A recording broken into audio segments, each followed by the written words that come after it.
Hi everybody, welcome to Friday's Indycar on the 19th of October. I'm Gordon Ross. Today we're hearing from various sources about the needs of the fishermen of the northeast of Scotland and how worried they are that Brexit isn't going quite the way they thought it would. They thought that they were going to get all their fishing rights back. They thought that they would be able to throw basically a huge 200-mile exclusion zone around the whole of Scotland and be able to fish there to the heart's content. But unfortunately the Conservative Party has other ideas, and Mrs May's dragging out the Brexit deal until well after 2020 has them all a bit perplexed that they're having to stay in the common fisheries policy for another 2 or 3 years to go yet. So what's the point of this? Is there any point? Or is it just the Tories trying to claim that there's a part of Scotland which actually votes for them? Well, yes, there is a part of Scotland which actually votes for them, and there's a few hundred fishing boats, the skippers of whom are either from the northeast of Scotland or from the east of England, who all catch fish and land them mostly in Shetland, because that's where most of the fish from the UK's waters end up being caught. The question is are the livelihoods of a few hundred fishing skippers worth the hundreds of thousands of job losses which would result in the hard no-deal Brexit that they all so dearly want? And this is a question which is not answered by any Tory, it's not answered by the fishermen. They seem to think that they should have the right to make as much money as they like from the waters around the north and east of Scotland. Now, okay, maybe they do have the right to fish in the north and east of Scotland, and they perhaps should have the right to fish exclusively in their own waters. But surely the best way of doing that might have been to actually vote for independence and then have the right to negotiate with the EU on what fishing waters you can fish in, instead of which they're depending on the Tory government bargaining with their fishing rights so that they get a better Brexit deal, and it's exactly what's happening at the moment. And unfortunately, if the fishermen were to get their way and the British government, the Tories, were to say, yes, we're definitely going to have a hard Brexit so that you can fish all around the waters of Scotland and keep everybody else out, if they did that, then the rest of the United Kingdom would be bankrupted, and also that these few hundred fishermen can make a bit of money.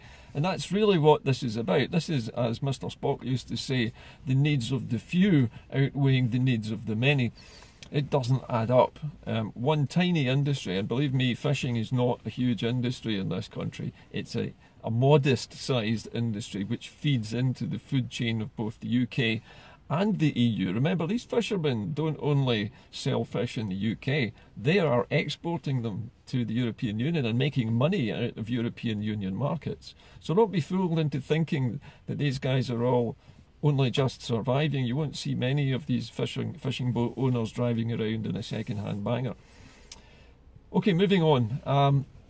We also hear this week that, let's think who's doing what. David Mundell is apparently about to die, because he announced today that he would defend Scotland's place in the Union until his dying breath, which is kind of sad really, since the Union's going to end next year, and you know, it's not very long for him to live.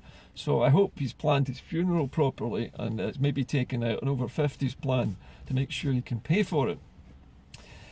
Another stupid thing that happened this week, and there's been a lot of stupid things happening this week, but one of the most stupid things I've seen so far was an opposition MP in the Houses of Parliament. I can't even remember whether he was a Tory, a Liberal or a Labour MP, but he was plainly, as he said, came from New Zealand originally, and when a Glasgow MP stood up to ask what was being done to improve access for the disabled to the palaces of Westminster, this MP claimed that he couldn't understand plain English, asked the man to slow down and speak more slowly, which he did, announced it perfectly clearly, and he still pretended that he couldn't understand plain English.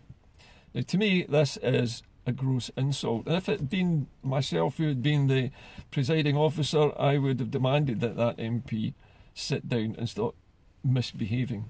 and that the Glasgow MP made a perfectly valid point, and it was in perfectly clear English. And this really is just the basic mockery and the usual institutionalised racism that we get from Westminster MPs, and nothing is done about it. But it's acceptable in Westminster to abuse Scottish MPs, to mock their accents, to make fun of them, to pretend not to understand them. And this is in some way a dignified and normal way to behave in front of a television camera. Frankly, I think it's disgusting, and I think that MP should be sacked. He's not fit to hold office. He certainly has contempt for the Westminster system, has contempt for his fellow MPs, and he should be punished. The Speaker should have actually forced him out of the room, should have told him to leave, and only to come back when he learns how to behave in a civil manner.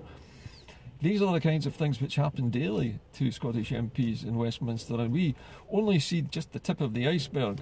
But it's known for years that Alex Salmond was subject to verbal abuse consistently all the way through his career in Westminster. Racist remarks, being called jocks, being called sweaty socks, being called haggis eaters, you name it, it's all perfectly okay. It's just banter. It's just banter, which is racism. If it was the other way around and English people were being mocked for their accents in Scotland, do you think they would put up with it? I don't think they would. I think they would be crying victim straight away. Wouldn't happen in Holyrood. I've never heard anybody mocking somebody for an English accent, or for that matter any other accent, Antipodean or otherwise. Okay, one other strange thing that happened this week that has been reposted actually, but it's an old piece of news from the Press and Journal, and it concerns the building of the houses at the site of the Battle of Culloden. As you know, this has been a very controversial issue because the council involved voted by a very, very narrow margin. I think it was 5-2 or 5-3, I can't remember. There weren't very many people involved in it. But the point was that it passed only by a whisker, and it now transpires that from this article from the spring of this year, that vote was wrong. That two of the councillors who voted for an amendment which allowed this housing to continue, this development to continue, actually didn't understand the question and voted the wrong way. Had those two people voted the other way, then this whole house building project would have been stopped straight away. So we have blundering councillors. I don't actually know whether these councillors have a particular party that they adhere to or whether they are just independently daft, but whoever they are, another bunch of people who shouldn't be in government of any kind, local or otherwise, if they can't follow a simple debate and understand what an amendment is. So we now have the battlefield of Culloden, a national war grave, being dug up because two guys didn't understand how to vote in a simple debate. Now that just goes to show you the level and competence of people that we have in positions of power in this country. We've got racists from apparently from New Zealand down in Westminster. We've got dummies up in the Highlands who don't know how to vote. I mean, how many other idiots are there around there, apart from the Tories in the northeast of Scotland, who are encouraging fishermen to demand a hard Brexit so that the rest of the country is thrown into poverty so some fishermen can make a fortune. The whole country is a mess. The whole country is being run by complete idiots who have no idea of the bigger picture. It's high time that all of us took some responsibility for these people and threw them out. If we all wrote to our councils and demanded the resignations of people, if we wrote to our MPs and demanded that they resign because of the way they're behaving, they would get the message. But because we all sit here thinking that we can't do anything about it, we don't. We just allow it to happen. We just let it happen.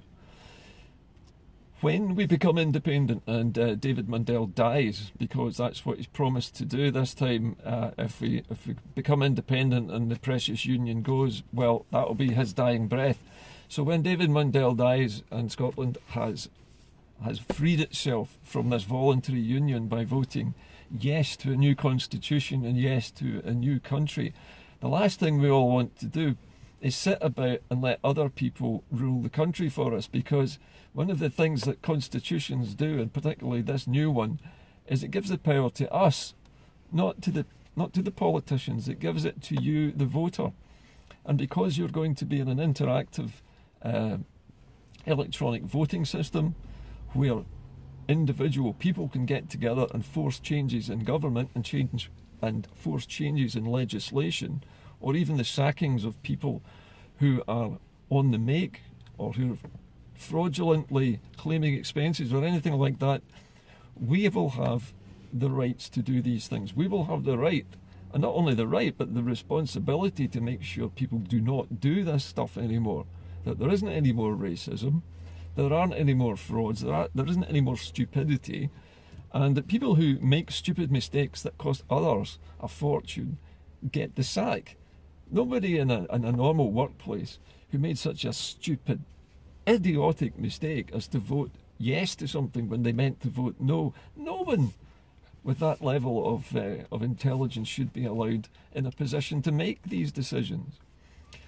So I guess what I'm saying to you is I'm using these events as examples of the level of, what should we say, incompetence that exists not only in England but also in Scotland at the moment as well.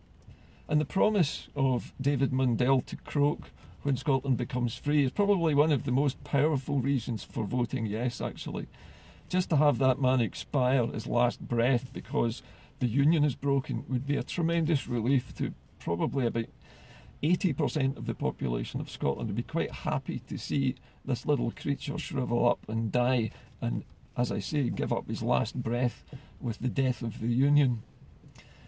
I'm feeling particularly annoyed today, you probably noticed that, and sometimes my annoyance bubbles over into this programme. I also see a lot of people attacking the All Under One Banner leaders again today, but I also see a lot of fake accounts stirring it there.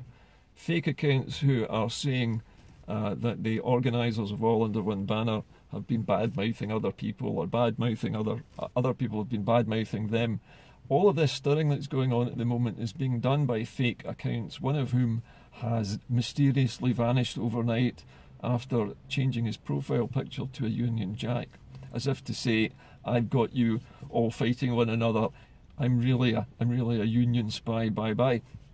We are being provoked at the moment, and despite the fact that we've had such a successful march and rally in Edinburgh, the unionist spooks are now trying to undermine the integrity of All Under One Banner by going after its leaders and organisers and making people hate them by basically posting fake stories and fake news and fake comments that are attributed to other people.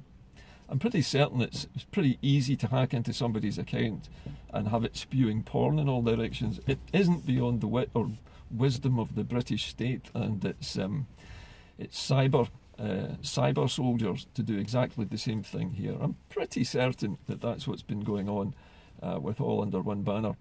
I don't have any particular axe to grind with All Under One Banner myself, although this business of them saying that the march had been given the go-ahead by the police was bending the rules, shall we say, to an extreme amount. And although the march was a huge success, there was a risk involved in taking that decision to put out that statement, because it meant that if something bad had happened, if a stage had collapsed or there had been a fire and people had been hurt, then insurances wouldn't have paid out, because if you put out an untruthful statement about the safety of an event, and that event there, and then there's a disaster, there are ramifications to that. So I would not like to see chances like that taken again.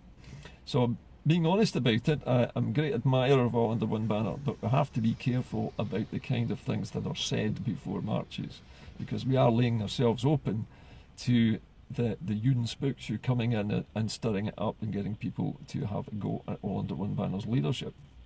Not, as I say, that I know them personally, nor do I have any opinion about any one of them. All I know is that All Under One Banner has been conspicuously successful in organising a gigantic rally, and nobody else has managed to do it, and so they're to be congratulated for that. Okay, to end this particular edition of the show, remember that when we're going towards Christmas now, we're coming up to the end of days when it comes to the British Empire. There are so many things that could go wrong between now and Christmas. But with the Labour Party hoping to God that there's going to be a general election, that Mrs May will make a misstep and the DUP will basically pull out from their confidence and supply agreement, if there is a vote of no confidence in the Prime Minister and there's a general election before Christmas, it's going to be difficult for us as independence campaigners to fight an independence campaign on a general election, because it means that European nationals living here would not be able to vote in a general election, and neither would 16 and 17-year-olds be able to vote. So making the general election into an independence vote would be a mistake. We would probably need to make it a reinforcement of the mandate to have an independence vote rather than turning the actual general election into that. So there are pitfalls to come, and we need to keep our heads at this time.